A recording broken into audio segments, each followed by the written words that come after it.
ॐ मम उपात्तः समस्तदुरितक्षयद्वारा श्रीपरमेश्वरप्रीत्यर्थं विद्यासिद्ध्यर्थं च अहम् इदं पूजां करिष्ये। ॐ गजाननं भूतगणादिसेवितं कपित्थजम्बूफलसारभक्षितम् उमासुतं शोकविनाशकारणं नमामि विघ्नेश्वरपादपञ्चकम्। ॐ सुमुखाय नमः। ॐ एकदन्ताय नमः। ॐ कपिलाय नमः। ॐ गजकर्णकाय नमः। ॐ लम्बोदराय नमः। ॐ विकटाय नमः। ॐ विघ्नराजाय नमः। ॐ विनायकाय नमः। ॐ धूमकेतवे नमः। ॐ गणाध्यक्षाय नमः। ॐ फालचन्द्राय नमः। ॐ गजाननाय नमः। ॐ वक्रतुण्डाय नमः। ॐ शूर्पकर्णाय नमः। ॐ हेरम्भाय नमः। ॐ स्कन्दपूर्वजाय नमः। ॐ श्रीसिद्धिविनायकस्वामिने नमः। ॐ स्फटिकरजतवर्णं मौक्तिकीमक्षमालाम् अमृतकलशविद्यां ज्ञानमुद्रां कराग्रे ददतमुर्गकक्षं चन्द्रचूडं त्रिनेत्रं विधृतविविधभूषं दक्षिणामूर्तमीडे। ॐ नमो भगवते दक्षिणामूर्तये मह्यं श्रियं मेधां प्रज्ञां प्रयच्छ स्वाहा। ॐ नमो भगवते दक्षिणामूर्तये मह्यं श्रियं मेधां प्रज्ञां प्रयच्छ स्वाहा। ॐ नमो भगवते दक्षिणामूर्तये मह्यं श्रियं मेधां प्रज्ञां प्रयच्छ स्वाहा। ॐ ओंकारसिंहसर्वेन्द्राय नमः। ॐ ओंकारोद्यानकोकिलाय नमः। ॐ ओंकारनीडशुकराजे नमः। ॐ ओंकारारण्यकुञ्जराय नमः। ॐ नगराजसुताजानये नमः। ॐ नगराजनिजालयाय नमः। ॐ नवमाणिक्यमालाढ्याय नमः। ॐ नवचन्द्रशिखामणये नमः। ॐ नन्दितचेशमौनीन्द्राय नमः। ॐ नन्दीशादिमदेशिकाय नमः। ॐ मोहानलसुधासाराय नमः। ॐ मोहाम्बुजसुधाकराय नमः। ॐ मोहान्धकारतरणये नमः। ॐ मोहोत्पलनभोमनये नमः। ॐ भक्तज्ञानाब्धिशीतांशवे नमः। ॐ भक्तज्ञानतृणालयाय नमः। ॐ भक्ताम्बोजसहस्रांशवे नमः। ॐ भक्तकेकिघनाघनाय नमः। ॐ भक्तकैरवराकेन्दवे नमः। ॐ भक्तकोकदिवाकराय नमः। ॐ गजाननादिसम्पूज्याय नमः। ॐ गजचर्मोज्ज्वलाकृतये नमः। ॐ गङ्गाधवलदिव्याङ्गाय नमः। ॐ गङ्गापङ्किलसज्जटाय नमः। ॐ गगनाम्बरसंवीताय नमः। ॐ गगनामुक्तमूर्धजाय नमः। ॐ वदनाब्जचिताब्जश्रिये नमः। ॐ वदनेन्दुस्फुरद्दृश्याय नमः। ॐ वरदानैकनिपुणाय नमः। ॐ वनवीरोज्ज्वलत्कराय नमः। ॐ वनवाससमुल्लासाय नमः। ॐ वनवीरैकलोलुपाय नमः। ॐ तेजःभुञ्जघनाकाराय नमः। ॐ तेजसामपि भासकाय नमः। ॐ विनेयानां तेजःप्रदाय नमः। ॐ तेजोमयनिजाश्रमाय नमः। ॐ दमितानङ्गसङ्ग्रामाय नमः। ॐ दरहासजिताङ्गनाय नमः। ॐ दयारससुधासिन्धवे नमः। ॐ दरिद्रधनशेवधये नमः। ॐ क्षीरेन्दुस्फटिकाकाराय नमः। ॐ क्षीरेन्दुमुकुटोज्ज्वलाय नमः। ॐ क्षीरोपहाररसिकाय नमः। ॐ क्षिप्रैश्वर्यफलप्रदाय नमः। ॐ नानाभरणमुग्धाङ्गाय नमः। ॐ नारीसम्मोहनाकृतये नमः। ॐ नागब्रह्मरसास्वादिने नमः। ॐ नागभूषिणभूषिताय नमः। ॐ मूर्तिनिन्दितकन्दर्पाय नमः। ॐ मूर्तामूर्तजगत्वपुषे नमः। ॐ मूलाज्ञानतमो भानवे नमः। ॐ मूर्तिमत्कल्पपादपाय नमः। ॐ तरुणादित्यसङ्काशाय नमः। ॐ तन्त्रीवादनतत्पराय नमः। ॐ तरुमूलैकनिलयाय नमः। ॐ तप्तजाम्बूनदप्रभाय नमः। ॐ तत्त्वपुस्तोलसत्पाणये नमः। ॐ तपनोडुपलोचनाय नमः। ॐ यमसंयुतसत्कीर्तये नमः। ॐ यमसंयमसंयुताय नमः। ॐ यतिरूपधराय मौनिने नमः। ॐ यतीन्द्रोपास्यविग्रहाय नमः। ॐ मन्दारहाररुचिराय नमः। ॐ मदनायुतसुन्दराय नमः। ॐ मन्दस्मितलसत्वक्त्राय नमः। ॐ मधुराधरपल्लवाय नमः। ॐ मञ्जीरमञ्जुपादाब्जाय नमः। ॐ मणिपट्टोलसत्कटये नमः। ॐ हस्ताङ्कुरितचिन्मुद्राय नमः। ॐ हठयोगपरोत्तमाय नमः। ॐ हंसजप्याक्षमालाढ्याय नमः। ॐ हंसेद्वाराध्यपादुकाय नमः। ॐ मेरुशृङ्गतटोल्लासाय नमः। ॐ मेघश्याममनोहराय नमः। ॐ मेधाङ्कुरालवालाग्र्याय नमः। ॐ मेधाफक्वफलद्रुमाय नमः। ॐ धार्मिकान्तर्गुहावासाय नमः। ॐ धर्ममार्गप्रवर्तकाय नमः। ॐ धामत्रयनिजारामाय नमः। ॐ धर्मोत्तममनोरथाय नमः। ॐ प्रबोधोद्गारदीपश्रिये नमः। ॐ प्रकाशितजगत्र्याय नमः। ॐ प्रज्ञाचन्द्रशिलाचन्द्राय नमः। ॐ प्रज्ञामणिवराकराय नमः। ॐ ज्ञानान्तरभासात्मने नमः। ॐ ज्ञातृज्ञादिविदूरगाय नमः। ॐ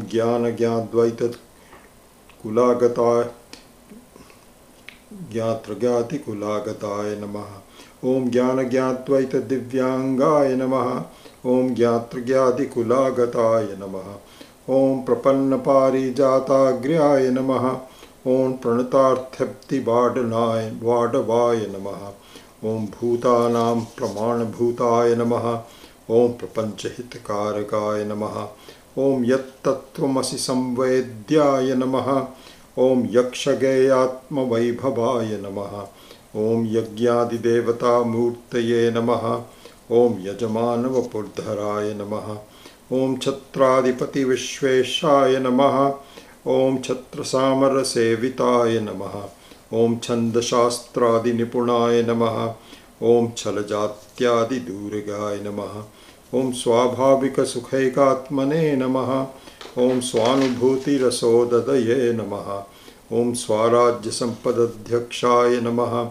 ॐ स्वात्माराममहामतये नमः। ॐ हाटकावजटाजूटाय नमः। ॐ हासोदस्तारिमण्डलाय नमः। ॐ हालाहलोज्ज्वलगलाय नमः। ॐ हार्दग्रन्थिविमोचकाय नमः।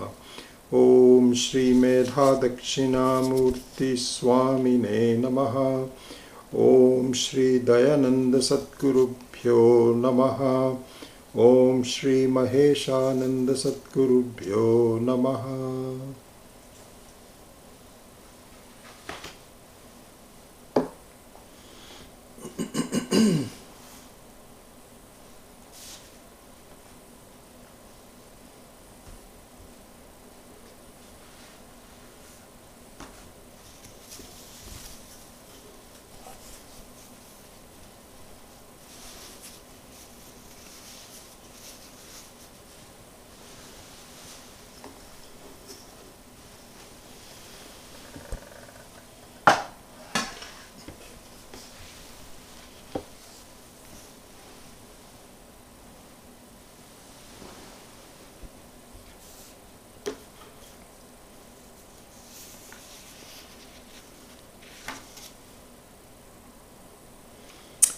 Uh, so let us do the explanation of the mantra that we had started, and then we will do the Dasha mantras at the end of that.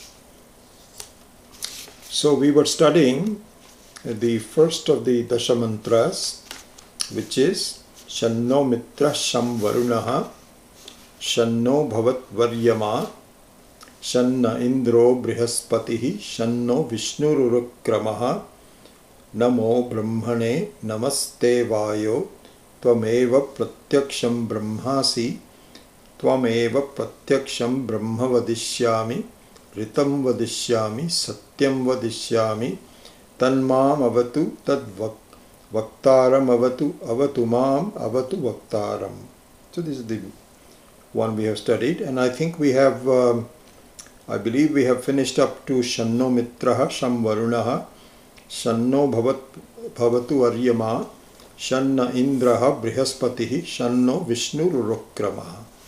Actually, let me put the sound down for the audio tape.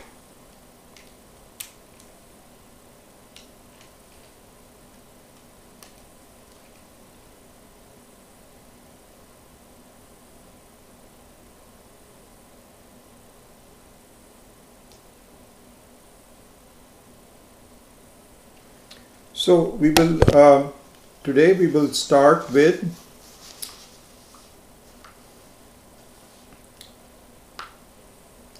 Namo Brahmane Namaste Vayo. So Namo Brahmane means namaskara to the Brahman, which is of course the basis of the entire creation, and including the basis of my creation. So both of them have to be looked into, the entire creation, the samashti, as well as my creation. So my creation means the entire set of thoughts that I have that govern my life, how old I am, what is the state of my body, what are my thoughts, what am I going to do, what are my aspirations, the entire thing. So this is my Srishti. And so there is a basis of that Srishti, which is the Atma. And so here you can say my Namaskara to that Atma, which is nothing other than Paramatma. So Brahman is the same thing. So Namo Brahmane.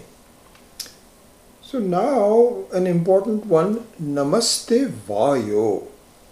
Hey Vayu, my Namaskara to you.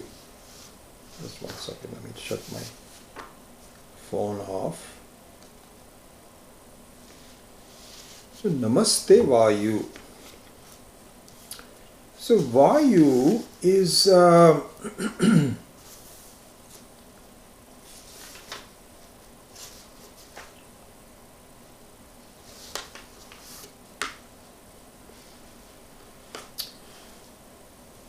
Vayu is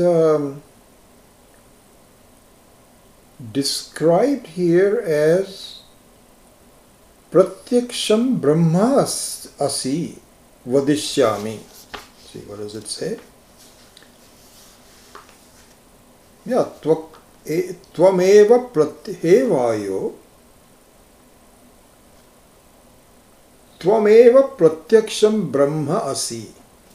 This is a very good upasana, very good method of praying.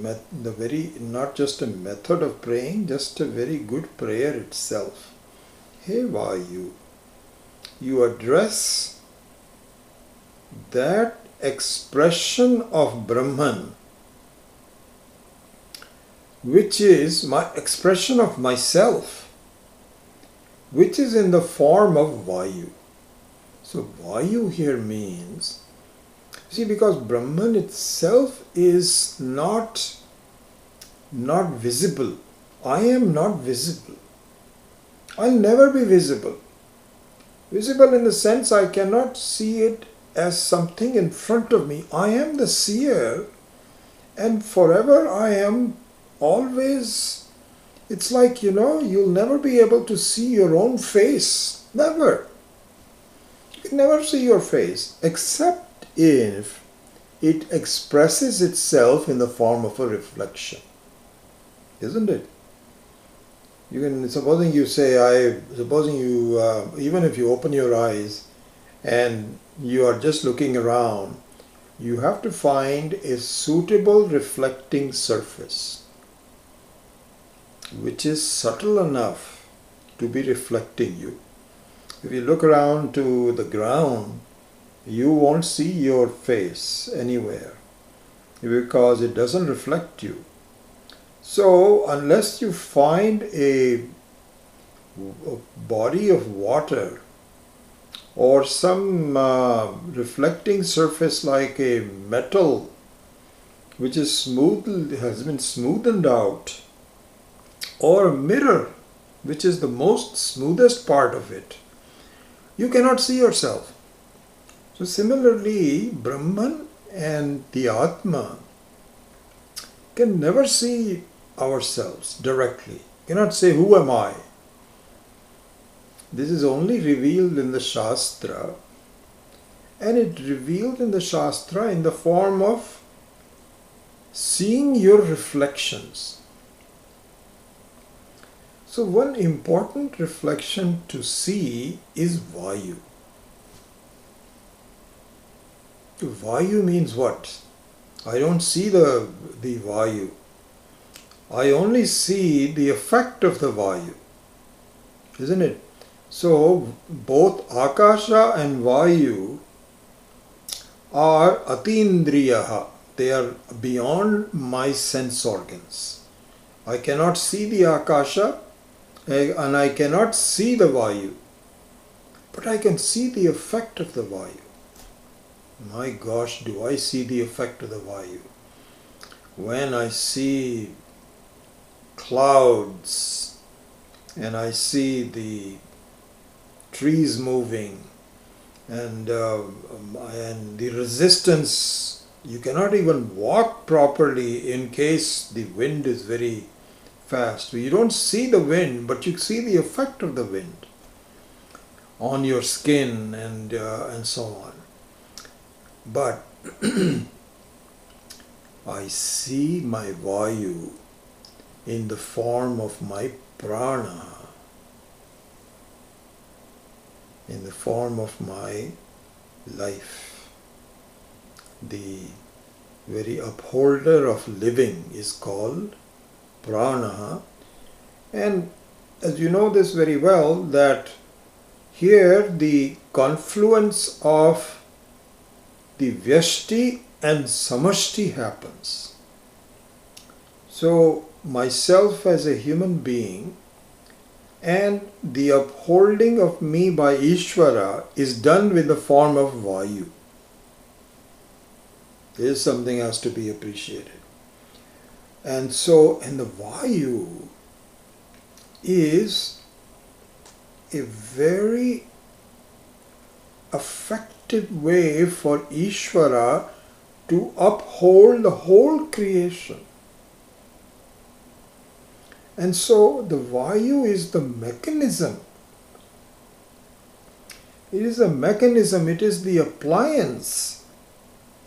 You see, this is interesting. So just like you visualize an appliance where electricity is flowing. Now you don't see the electricity. It is too subtle for you to see. But you can see the presence of electricity by the movement of the appliance. Some functioning of the appliance. Doesn't have to be moving. It could be just a heater. Doesn't move, but it functions in some way where you can feel the presence of electricity. So Vayu is in the form of prana, the life-giving aspect of Brahman, which is the visible part of Brahman. Just like an appliance is a visible part of, and I wouldn't say part of, but a visible sign of electricity. Just like a appliance is a visible sign of electricity, Vayu is a visible sign of Brahman. This is why it says,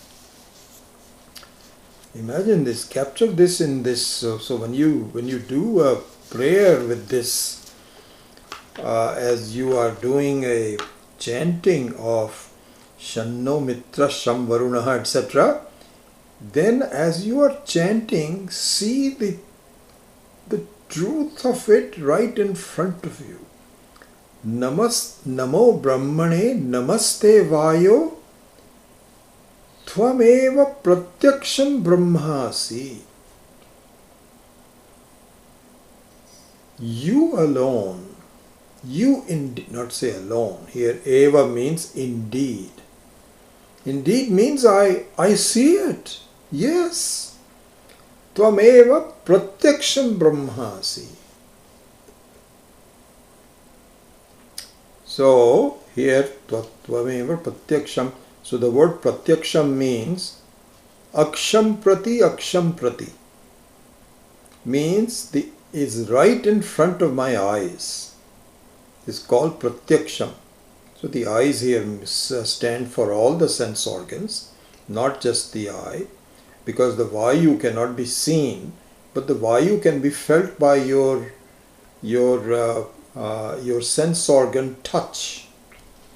It touches your body, and when you inhale, you can feel the inhalation, you can feel the Vayu, and you can almost feel the Vayu come in.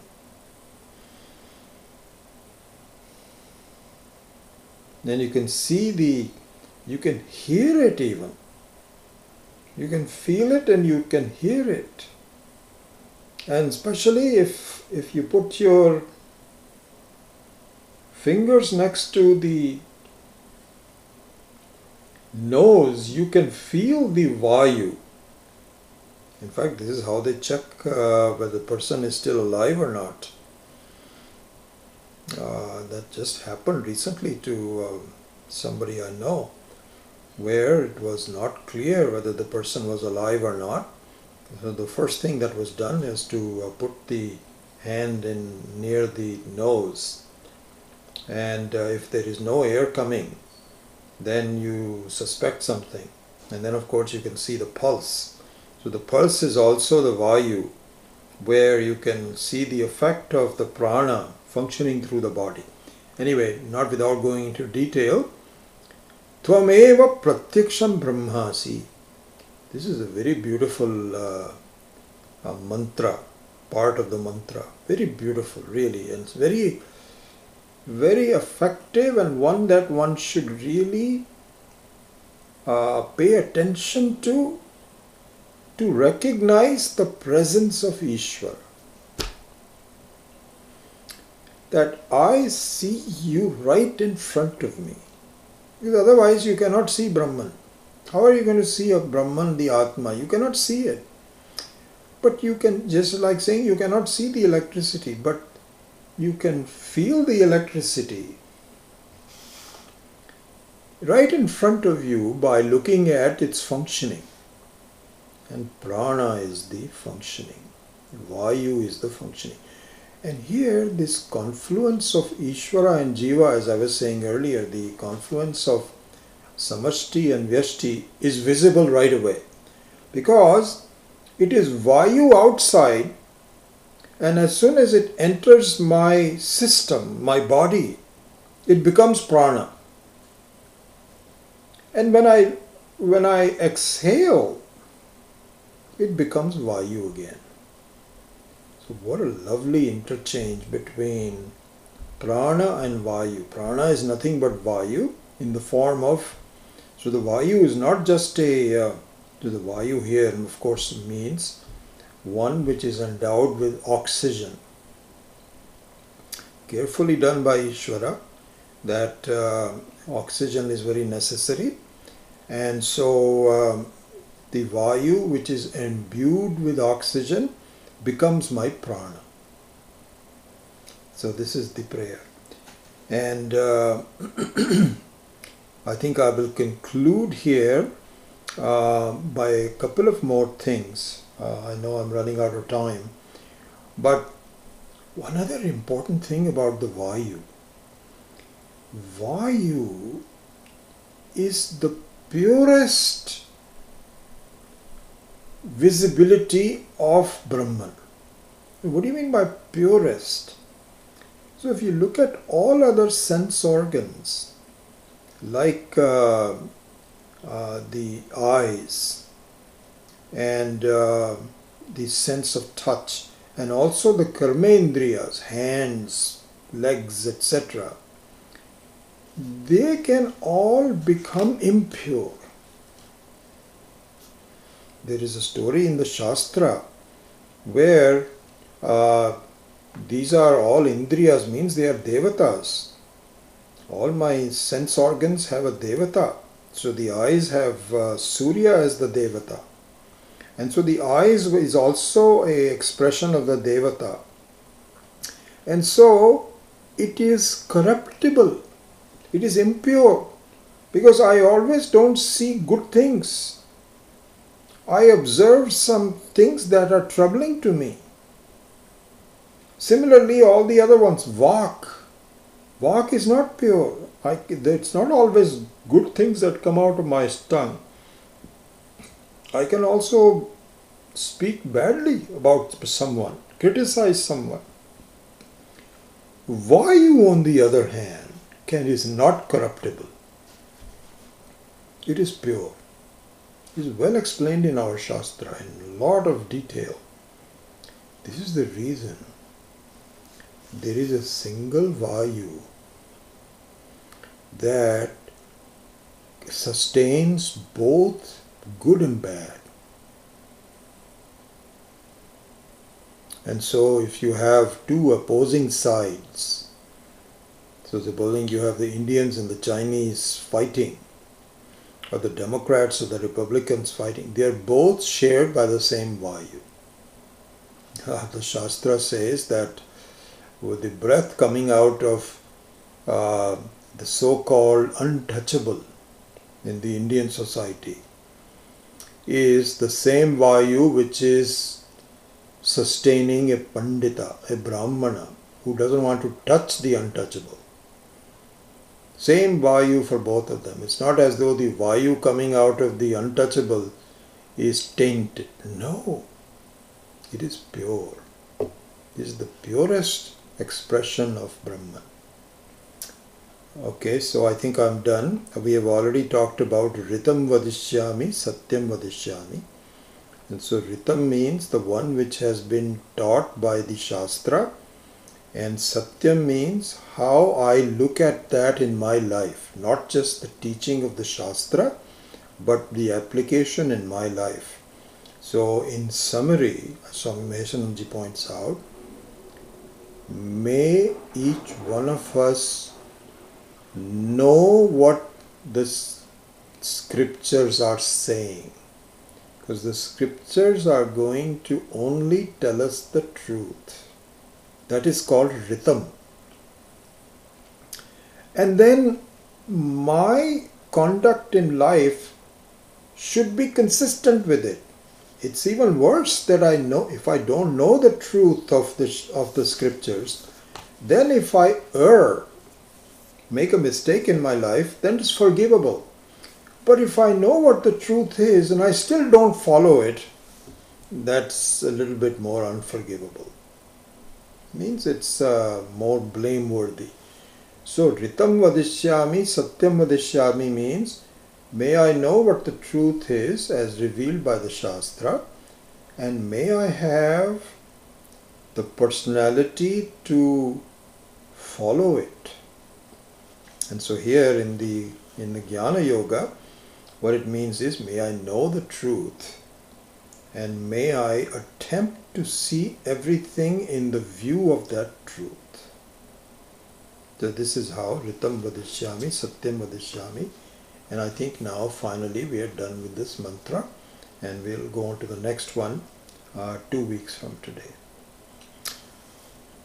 So let's do the prayer.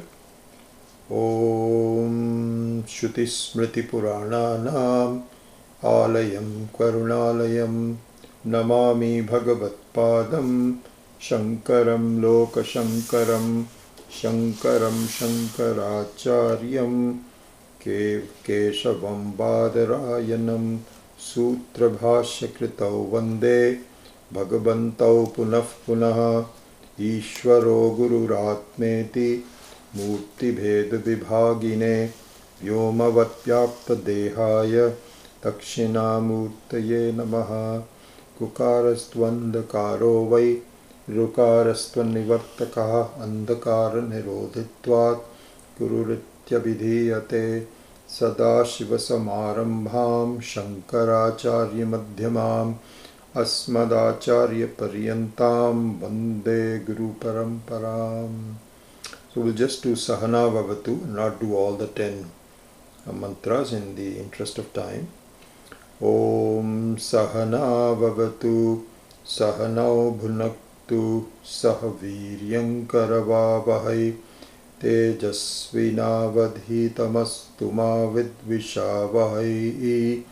Om Shanti Shanti Shanti. So we are now almost at the end of the Karika. So in the 4th chapter, we were looking at verse number 86 last time.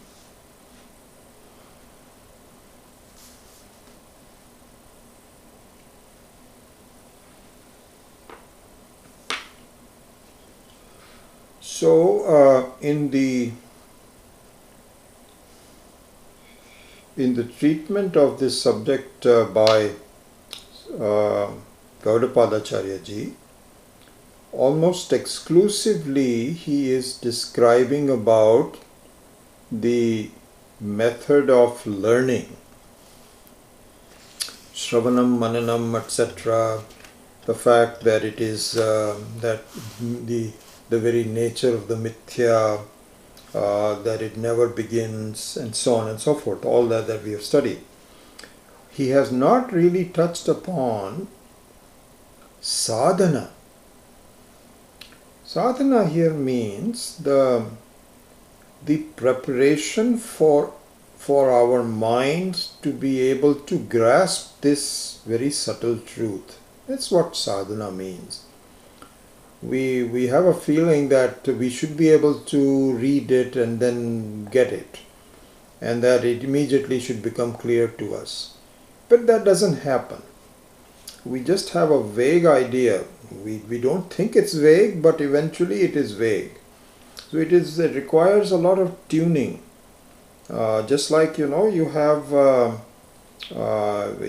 microscope and you are looking at some things that you want to see clearly, but it's not tuned properly, so there's there's vagueness to it. It's not sharp. The image is not sharp, and you cannot identify definitely what it is until the image is sharp. And so this is what is called vagueness, and the sadhana really means tuning up your mind so that you can see this very clearly. So this is the interesting thing. It's a very important thing to see. Our Shastra says that if you do not have a clear reflecting surface, if the reflecting surface is dirty or moving, has some defect like that, it has to be perfectly still and perfectly clear to accurately reflect who you are. This is what the Shastra says.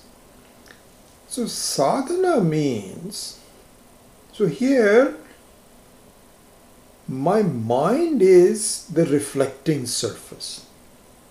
As we know this by now, you should know this. That really speaking, I am searching for a complete happy myself.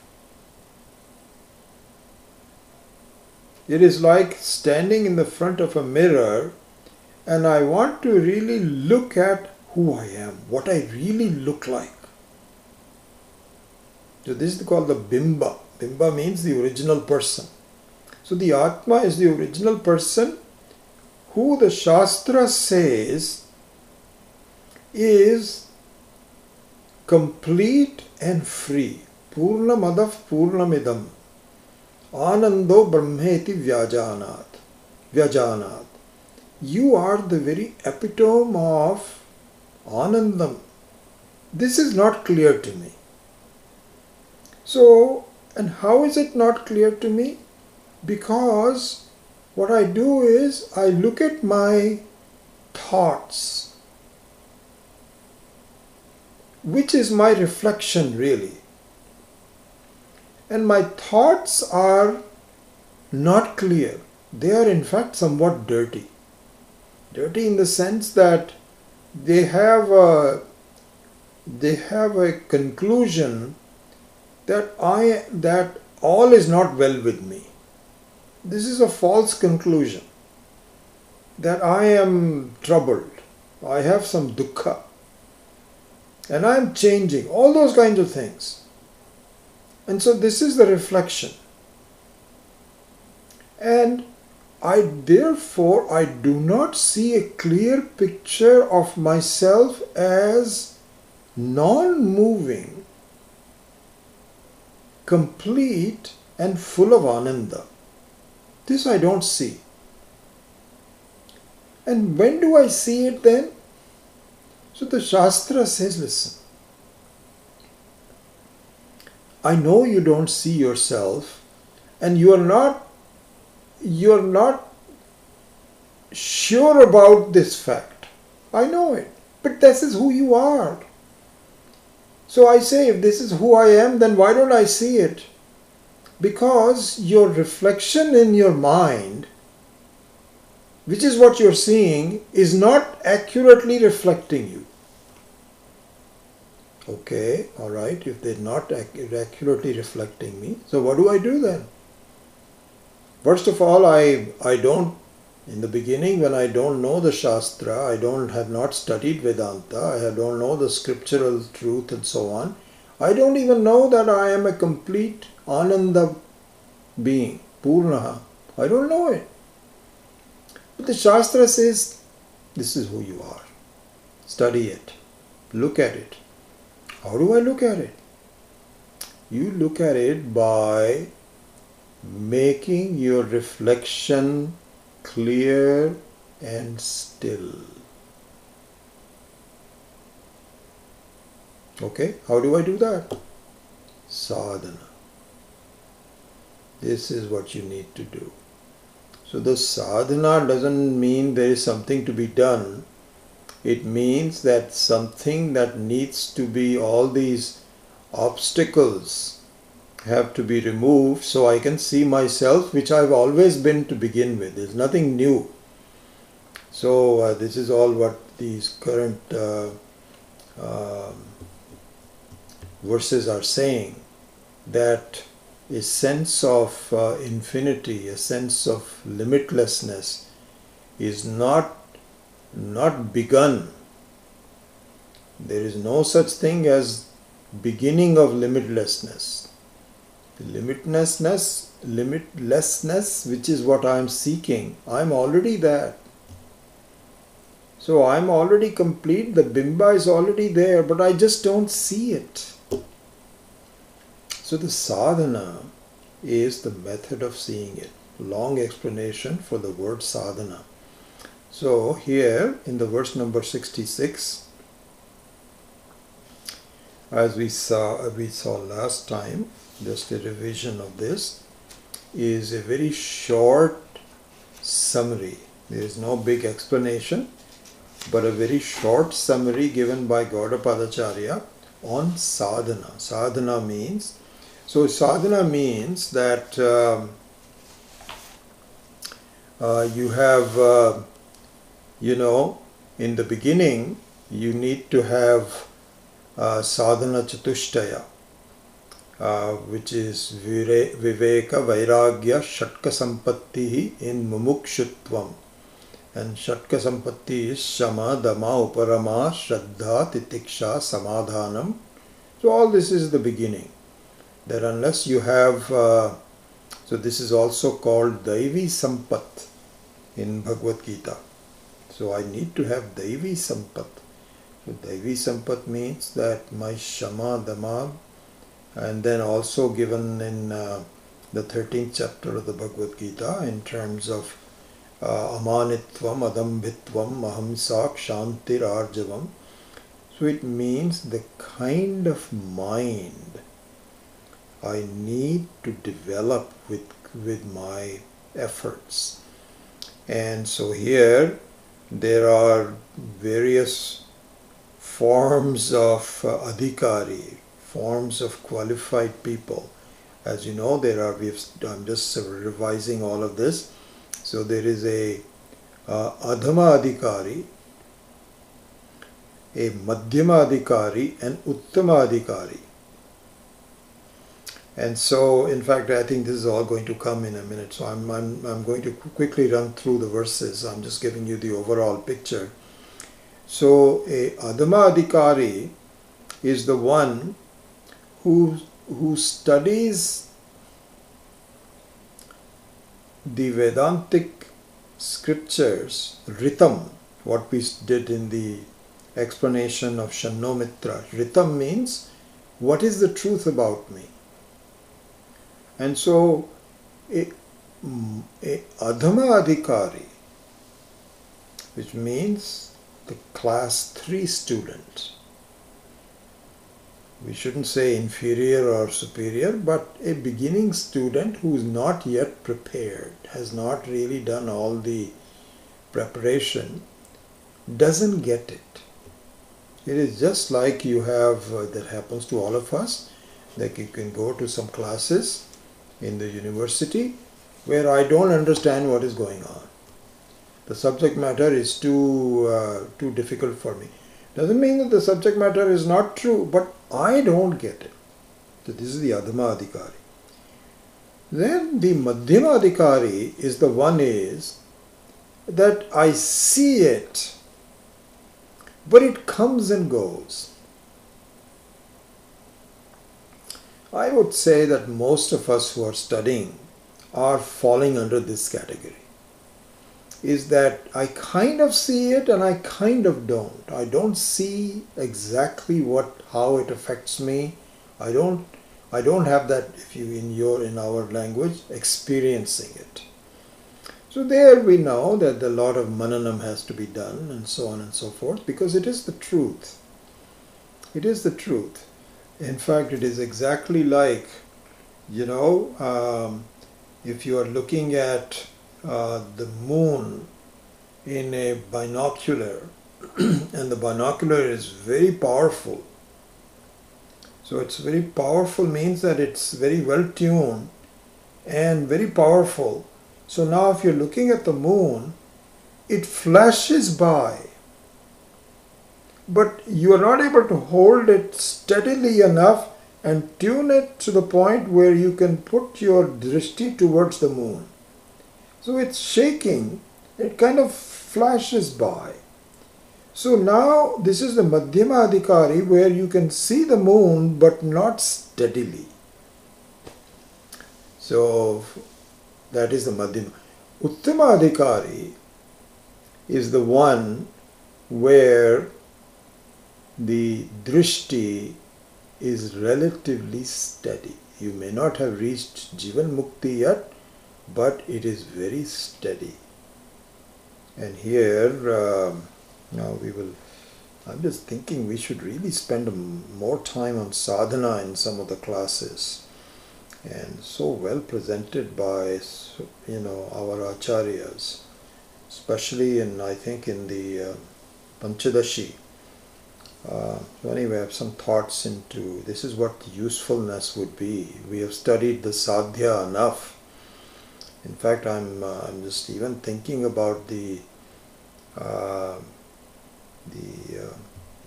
Brahma Sutra, whether we should do sadhana before that or in lieu of it or something. Anyway, I have to make up my mind. I'm not sure about it.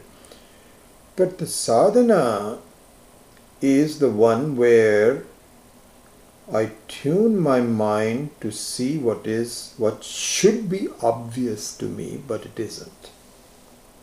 This is what's called sadhana. So the beginning sadhana was Viveka Vairagya Shatka Sampatti in the very beginning.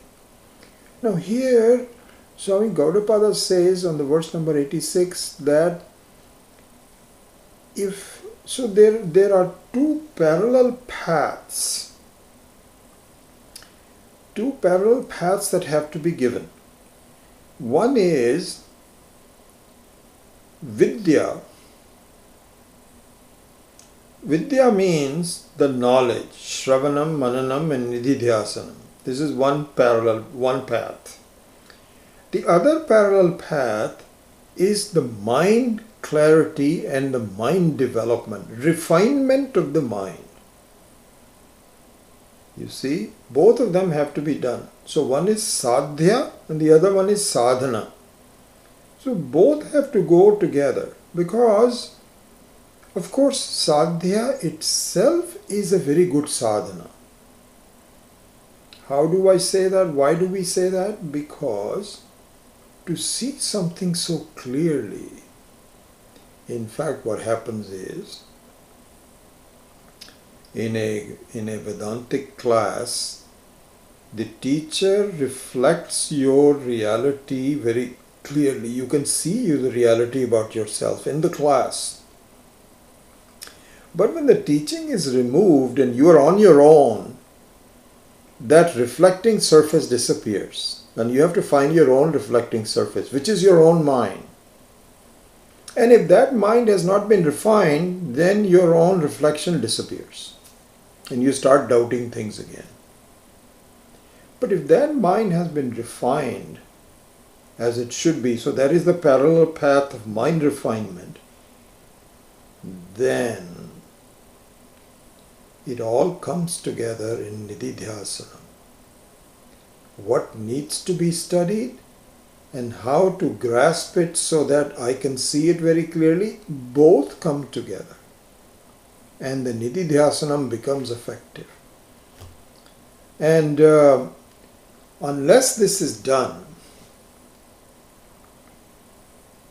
so there are really four, in fact, I tell you what, let me just quickly complete what I said. Unless it is done, you can study for a long time and the results to you will not come. So there are four factors in tuning that one has to be careful about, and those four factors are given here by Gaudapadacharya. So I've given you an overall picture. I'll spend much less time in going through the verses, but I will point out where you can find the details in the verses. So anyway, with that, we have said that the verse number 86 talks about sadhana. Now let's look at number 87, new one.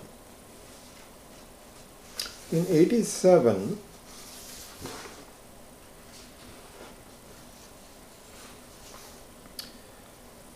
so now this whole section of the end of the 4th chapter is now revision. There is very little new information, but now a summarization of what has been said is being given. So we should know that.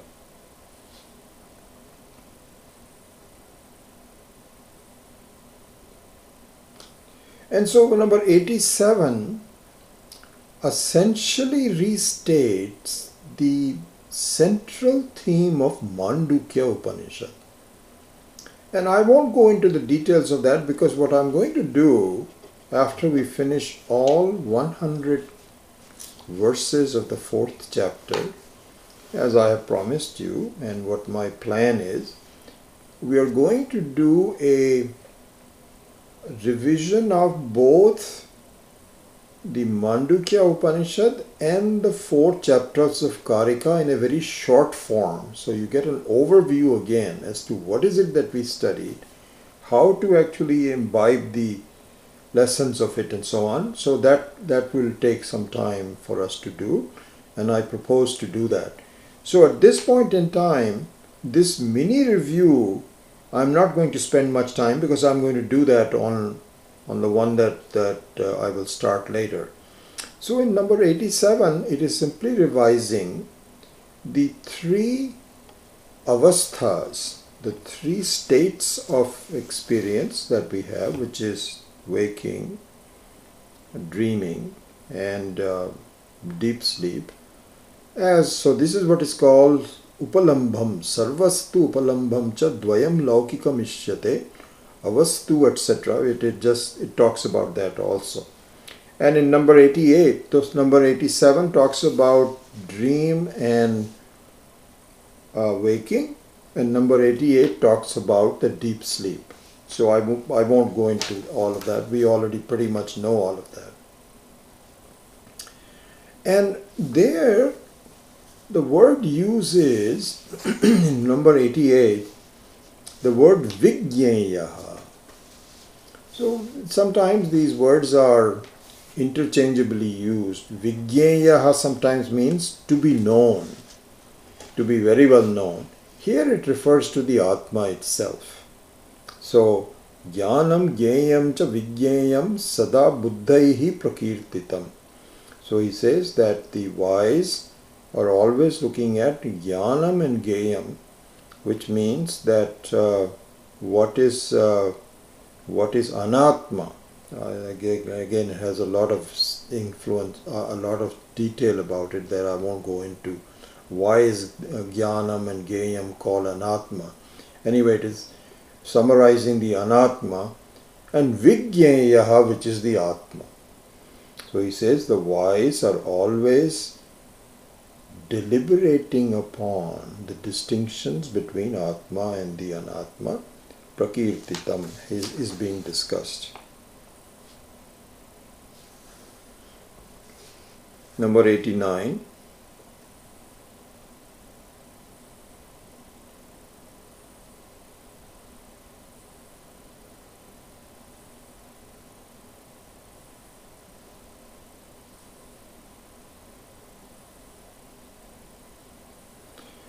So here it simply summarizes that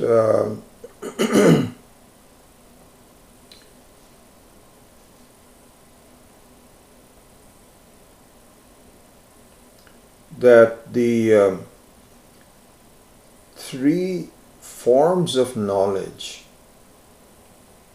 So here the threefold knowledge and the threefold objects of the knowledge are properly understood, then the results to a jnani becomes effective. And so the 3 of them are Shravanam, Mananam, and Nididhyasanam. And we have studied pretty much all that. I won't really go into the details of all of that. So that's what it says. When the threefold knowledge of the object of knowledge are known, that man of great intelligence indeed enjoys omniscience by himself in this birth everywhere. Iha sarvatra. Sarvajnata means that you now have, you don't need any help, you don't need to study it. It is very clear to yourself independently, and you become free because of that. So we've already seen all of that. Okay, so now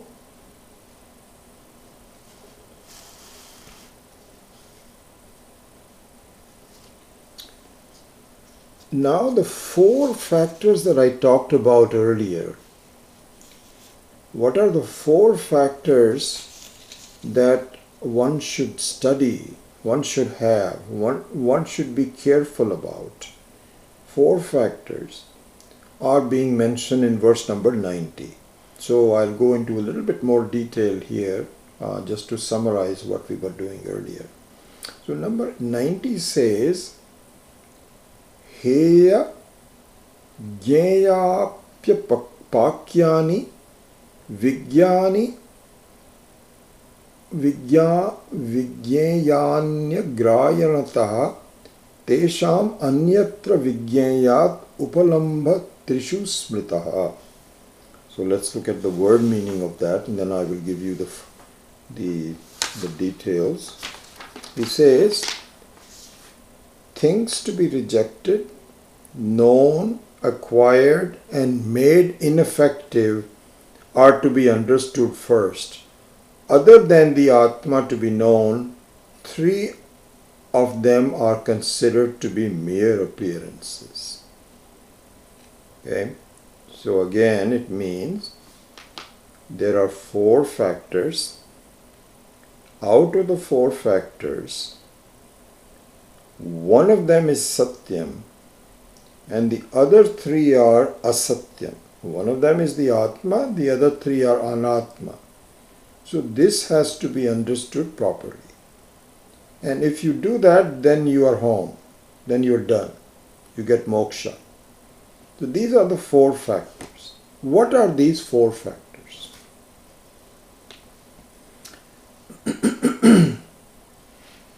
So one is Heyam. Heyam means the one which is worthy of discarding. So they are like a poison in the body. So in a way, this is like saying that if you want to become perfectly healthy, then there are certain things you need to get rid of. There are certain poisons in the body, some disease like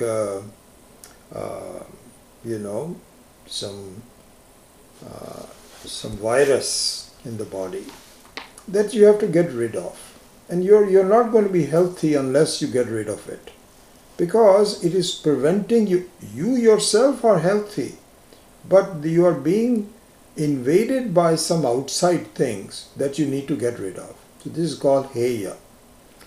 So here Swami Paramarthananda also says that this is well presented in the Bhagavad Gita, in I think the 15th chapter, which says Asuri Sampat. So Asuri Sampat means it is a long list. I wouldn't say very long, but you have a detailed list of things that you should be careful to give up in your life. Really, the most important one is to lead a simple, truthful life. This is the most important thing. And so you close your eyes and observe yourself where you are making the mistake. And so if you are saying things that are exaggerated or truly untrue. So this is what is presented in the first two verses of the very famous section of the 13th chapter, Amanitvam Adambhitvam. So the first word is called Amanitvam, which means exaggeration, the tendency to exaggerate. You have some worth, but you present yourself as something more than that. You already have some worth, you have some talent and some capability. But your self-evaluation and that's the one gets projected in the world, is beyond that. So give that up. Manitva means a sense of exaggeration, a sense of self-worth which is not true. It is somewhat true but not totally true. So give that up. So this is exaggeration. It's called amanitvam. The second one is called adambhitvam. This is worse, because in amanitvam you at least have some worth, whereas adambhitvam you not only do not exaggerate, you lie. You make yourself to be something that you are not at all. Give that up. So this heyam, going back to the four factors, heyam means this is the asuri sampat. And then here Swami Sri Krishna, Krishna Sri Krishna has given a list of things that one should immediately give up. Trying to hurt others, lying, ninda, criticizing others, and having lobha, having some greed. All those kinds of things you need to just give it up. And you are not going to have a clear mind ready for self-acceptance unless you give it up. This is the first one, heyam. Then the second one is, so this is what is called heya. Second one is apya. Right? Where does it say that? Heya, geya. So geya, leave aside for a minute, because geya is the satyam which you need to know. So it has been inserted here just because of the poetical meter. Otherwise the geya is a separate one. The anatma is heyam, apyam and pakyam. So let's look at all three of them. Heyam we have already done. The second one is apyam. So apyam means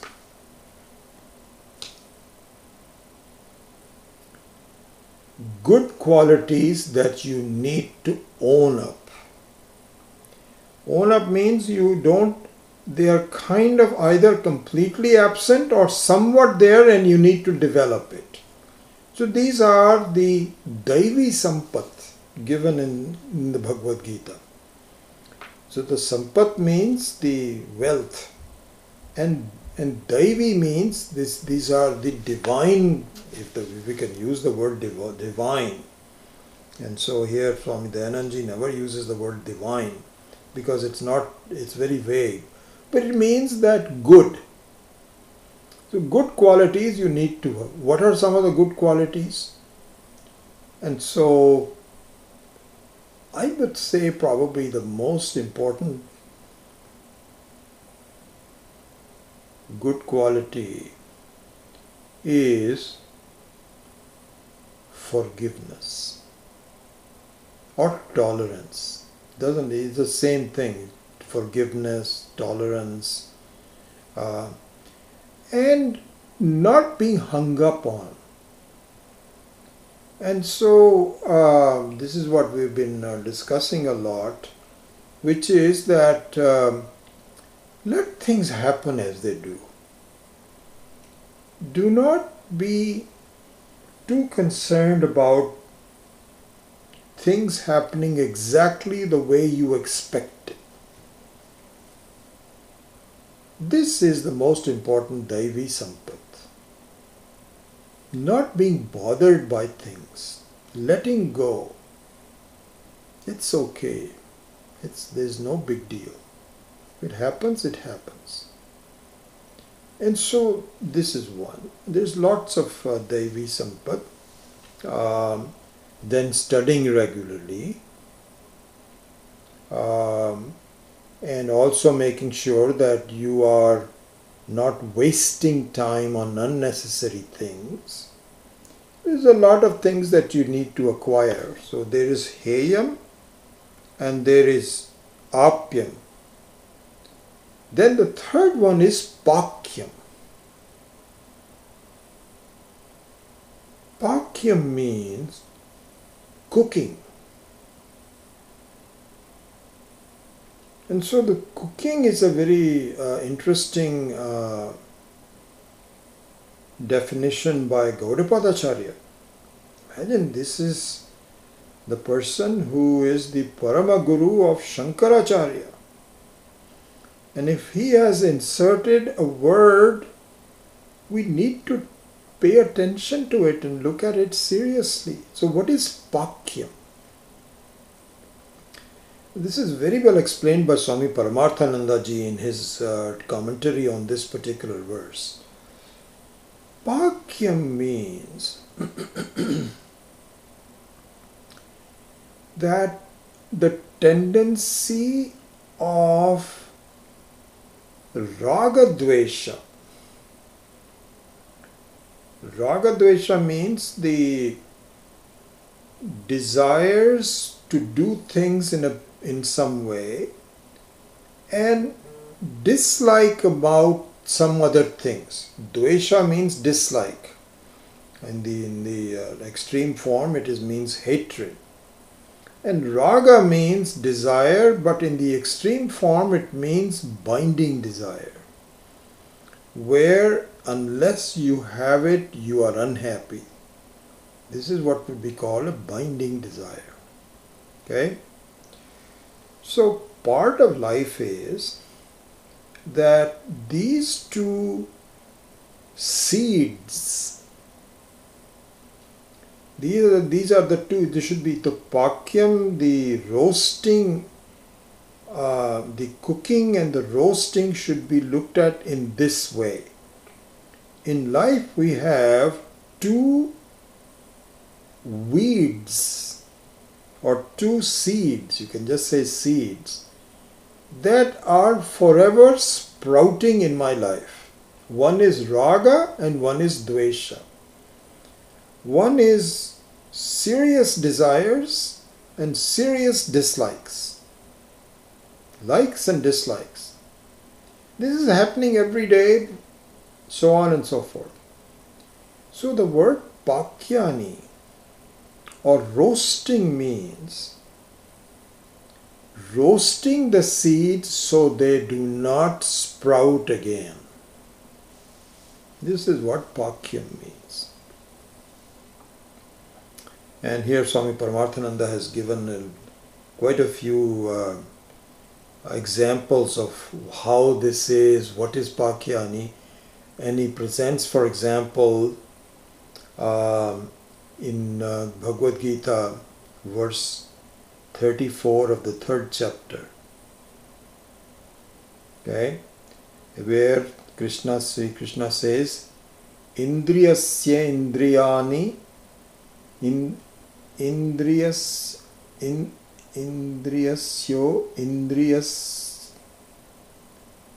something like raga dveshau vyavasthitau tayona vashamagachet tau hi asya paripanthinau. So he says, hey Arjuna, please be careful, please see that there are two internal enemies who are very dangerous, they are injurious to you. They are internal enemies. Internal enemies are much more powerful than external enemies. External enemies you can identify clearly and hopefully take some steps against it. Internal enemy means that they are hidden inside of you, you don't recognize it. And you don't do anything about it. So he says, paripanthinau. Paripanthinau means that as you are traveling in life, trying to reach some objective, there are two things that are holding you back. These are the internal ones. What are those? intense raga and dvesha. And so please roast them, because they are sprouting again and again. So sprouting means what? It means that you have some intense desire. Oh, I have to have that. That would be terrific if I could do that. That would be wonderful. This is exactly what raga means. That you have why do you need to do that? No, I don't know. I just want to do it. See, everybody has a freedom to desire, and I want to do that. Okay, do it. Then for a long time you are just so busy. You've got to just acquire that. Or indeed just the opposite, where you try to avoid some things that, since that person is okay, no, I don't want that person to be near me. So this is dvesha. And so this is the seeds that are sprouting all the time. And sprouting means what? It means that you finish a desire and you successfully ward off somebody coming near you. Now you're happy for a while. But you think that this tendency will disappear? No. Because you have not roasted them. So they will reappear in some more forms continuously. And if you just want to lead a normal life, maybe it's okay. But if you wanted to make some spiritual progress, all these side-tracking mechanisms keep you away from an inquiry about yourself. Because the primary sadhana is Brahma Vichara, Atma Vichara, is an inquiry into the self in a very systematic way. And if you're not able to do that because you're so busy with raga dvesha, your journey is incomplete. So how to roast it? And so here again Swami Paramarthananda cited a verse from the Bhagavad Gita, this time on chapter 2, verse number 38. Sukha dukhe same kritva labha labhau jaya jayau tato yuddhaya yujjasva naivam papam avapsyasi. So the process of roasting, which is called pakyani by Gaudapadacharya, means samatvam iti uchyate in Bhagavad Gita. Samatvam. Samatvam means don't be totally carried forth. Have some sense of, it's okay, let it go. Or I don't mind doing that, it's okay. This is called samatvam. It doesn't matter. Keep telling your mind, it doesn't matter. It's okay. Doesn't matter. So what? Question your mind. So what? It's all right. And so this is what is called samatvam. And so if you do that, then these three factors, heyam, apyam and pakyam, are now under control. And you are able to live a life which is suitable for gyayam, which is the fourth factor. So therefore the sadhana, as summarized by Gaudapadacharya ji in this verse number 19, is these four factors. So here Swami Paramarthananda ji also says that make a judgment as to what is missing in your life that you are not able to get the full value of the Vedantic teaching. I think I've given you this example. This has kind of stuck in my mind. When I was working for IBM back in the very beginning as one of the first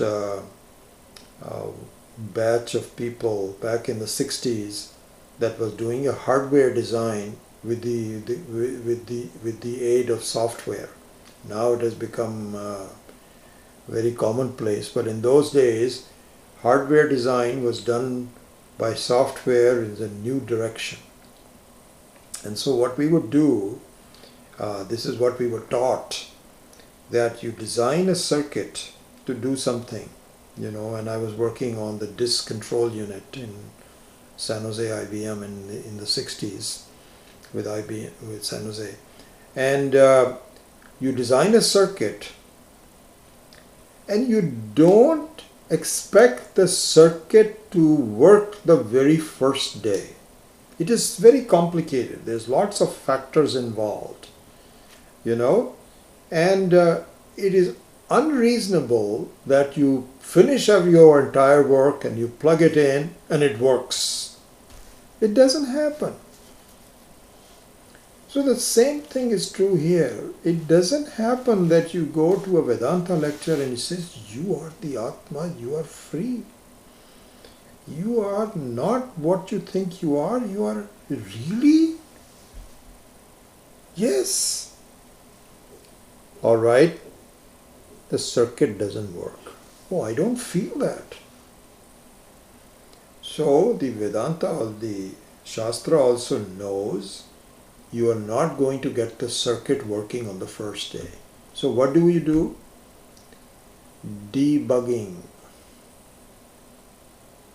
So bugs means that it should work but it doesn't. It's called debugging. Should work. Unless you completely have a faulty design, hopefully not if you studied the computer science and you design all the circuits carefully. It's not a faulty design, but the fact lies that you haven't really taken all the bugs out of it. In software also, you have to see where the branches go in the wrong direction. If statements are not done properly, you haven't connected all the things, and that means it has to be painfully debugged. Sadhana is just like that. It doesn't mean that you are not a complete Atma, doesn't mean that you are Anand, you're not Ananda, doesn't mean that at all. You are already there, but you don't see it because of bugs. The bugs are Heyam, Apyam and Pakyam. So Pakyam is also very important. So what you need to do is that what is said in the Raga Dvesha is that if it prevents you from being a relatively free person, happy with yourself, this is what it really comes down to. We blame the world, but the fact of the matter is I am not happy with myself as I am. And in fact, if you are happy with yourself as you are, you don't care what happens to the rest of the world. This is the truth. And why are you not happy with yourself? This is what you have to, you should be happy with yourself as you are. And if you're not, why not? Debug it. Debug it. Look at it, each one of them.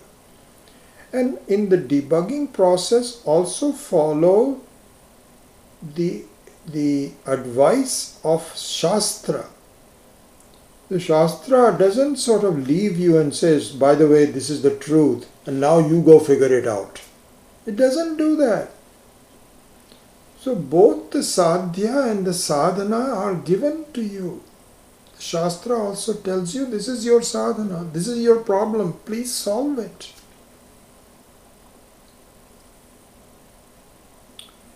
So anyway, so there that it comes in the case of Gyeya. So with that,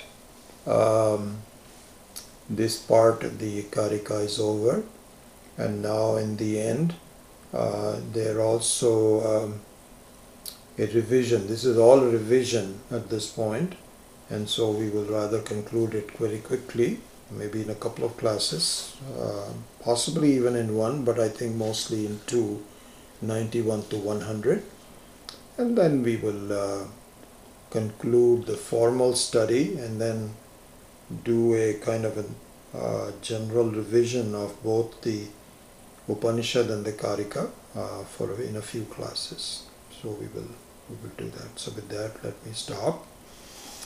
Om Swasti Prajabhyah Paripalayantam Nyayena Margena Mahim Mahishaha Go Brahmanebhya Shubhamastu Nityam Loka Samastha Sukhino Bhavantu Kale Varshatu Parjanyaha Prithvi Sasya Shalini Deshoyam Shobharahitaha Brahmana Santu Nirbhayaha Sarve Bhavantu Sukhinaha Sarve Santu Niramayaha Sarve Bhadrani Pashyantu Ma Kaschid Dukkha Bhag Bhavet Asato Ma Satkamaya Tamaso Ma Jyotirgamaya Mrityorma Amritam Gamaya Om Purnamadav Purnamidam Purnat Purnamudachyate Purnasya Purnamadaya Purnameva Vashishyate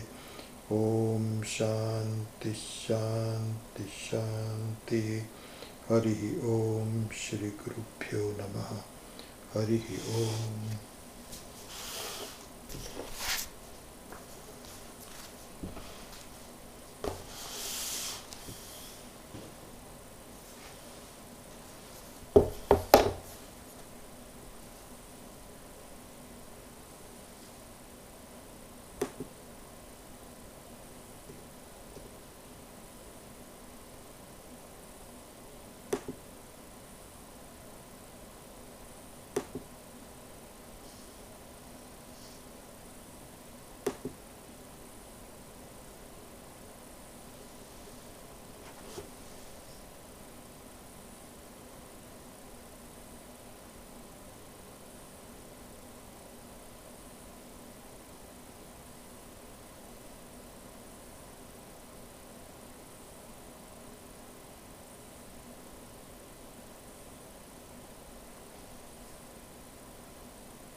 Thank you so much. I see a couple of new names here.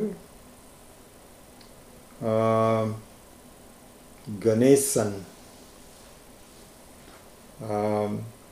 Ganesan, if you can please send me an email just to introduce yourself, I would very much appreciate it. Then Veera Bhadrarudu Pabba also is a new name, and if you can please send me some information about yourself. And one is Swaminathan Adi, also someone new to me. So I welcome you all, but it would be nice if you could just send me an email to vijaykapoor@gmail.com and just give me a quick introduction to yourself. I would very much appreciate it. Other than that, I don't see any questions from any of you. But it's so nice to see so many of you watching, and I really enjoyed talking to you. And so with that, I take your leave and we'll see you next week. Om.